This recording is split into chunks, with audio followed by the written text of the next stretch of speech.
मुख्यमंत्री शिंदे अजित पवार यांची वर्षावर महत्त्वपूर्ण बैठक। शिवसेना राष्ट्रवादीच्या आमने सामने येऊ शकणाऱ्या जागांवर खलबतं।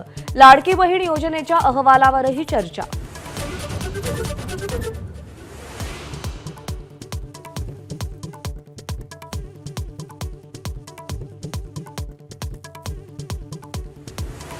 महायुतीमध्ये जवळपास 40 जागांवर एकमत होईना।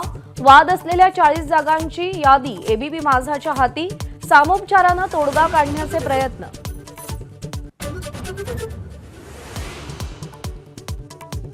लोकसभेकडून राजकीय पक्षांना कार्यालयाचा वाटप। एकनाथ शिंदेंच्या पक्षाचा शिवसेना शिंदे असा उल्लेख, तर पक्षाचा शिवसेना उल्लेख करावा यासाठी शिंदे गटाचे नेते आग्रही।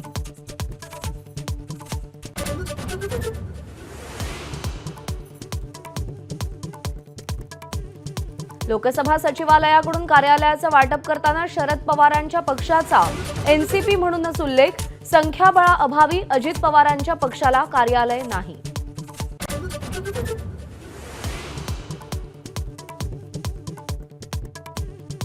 पंतप्रधान नरेंद्र मोदींनी सरन्यायाधीश धनंजय चंद्रचूड यांच्या निवासस्थानी गणपतीचं दर्शन घेतलं।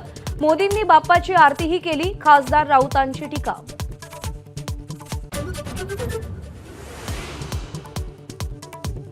नागपूरमधल्या ऑडी अपघाताचं काँग्रेस कनेक्शन उघड। कार चालवणाऱ्या अर्जुन हावरेचे वडील जितेंद्र हावरे काँग्रेसचे पदाधिकारी, तर अपघातावेळी कारचा वेग ताशी 60 किलोमीटरच्या आसपास। आरटीओची एबीपी माझाला माहिती।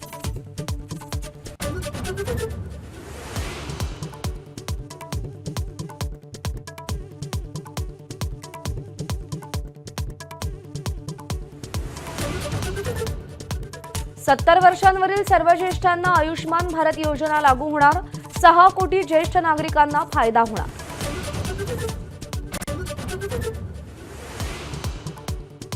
नागपूर महापालिकेच्या 39 कर्मचाऱ्यांवर आयुक्तांकडून निलंबनाची कारवाई।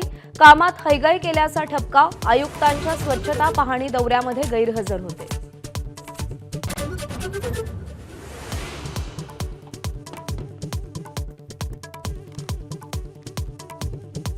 मिंधे फडणवीस सरकारनं चिरडा व पळा योजना काढावी। दैनिक सामनातून उपहास। संकेत चंद्रशेखर बावनकुळे हे सरकारचे लाडके सुपुत्र अशीही टीका।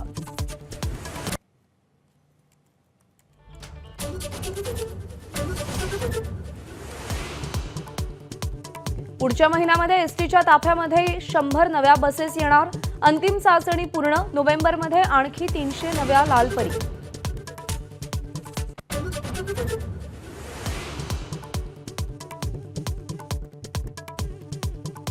इलेक्ट्रिक वाहनांच्या वापराला प्रोत्साहन देण्यासाठी केंद्राची 11,000 कोटींची योजना। इलेक्ट्रिक रुग्णवाहिकाही लवकरच वापरात आणणार।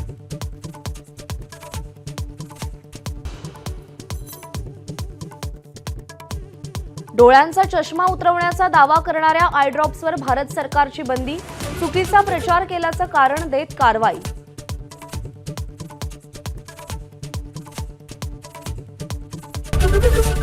एबीपी माझा, उघडा डोळे बघा नीट।